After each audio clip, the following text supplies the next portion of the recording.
नमस्कार, माझं नाव Vallari. English with वल्लरीमध्ये तुमचं स्वागत आहे.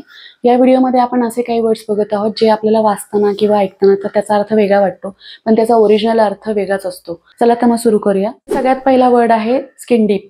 या शब्दामध्ये जरी डीप हा वर्ड असला ज्याचा अर्थ खोल होतो, तरी स्किन डीपचा अर्थ वरवरचा उथळ जे खोल नाहीये असा होतो.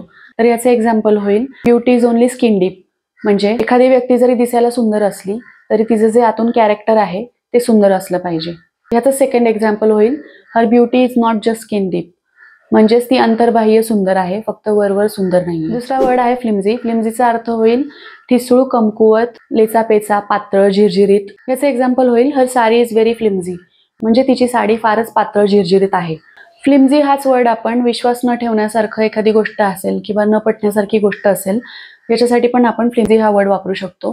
For example, that's a flimsy excuse for being late. म्हणजे उशिरा येण्यासाठीचं जे कारण तुम्ही देताय ते न पडण्यासारखं किंवा न विश्वास ठेवण्यासारखं आहे. फ्लिमझीचा उपयोग जेव्हा आपण ठिसूळ किंवा कमकुवत असा करत आहोत तेव्हा आपण म्हणू शकतो की दॅट्स अ फ्लिमझी बिल्डिंग.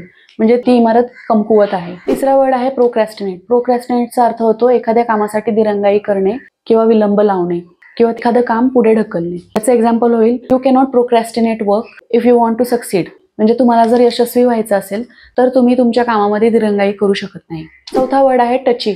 टचीचा अर्थ हळवे, अतिसंवेदनशील, तापट, चिडखोर असा होऊ शकतो. एखाद्या व्यक्तीला एकदम खूप पटकन राग येत असेल त्याला पण आपण टची म्हणू शकतो. किंवा एखादी व्यक्ती एखाद्या गोष्टीबद्दल खूप अतिसंवेदनशील असेल तेव्हा पण आपण टची हा वर्ड वापरू शकतो. याचं एक्झाम्पल होईल is very touchy when it comes to his wife. म्हणजे तो त्याच्या वाईफ बद्दल खूप अतिसंवेदनशील आहे. पाचवा आणि या व्हिडिओमधला शेवटचा वर्ड आहे सुपरफिशियल.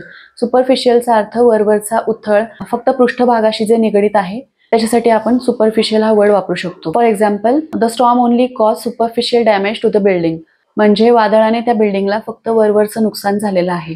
जेव्हा सुपरफिशियल हा वर्ड आपण एखाद्या व्यक्तीबद्दल वापरत आहोत की ती व्यक्ती उथळ आहे असं आपल्याला वाटतं तेव्हा आपण म्हणू शकतो he seems to be a superficial person from his behaviour. म्हणजे त्याच्या वागण्यामुळे तो उथळ माणूस वाटतो.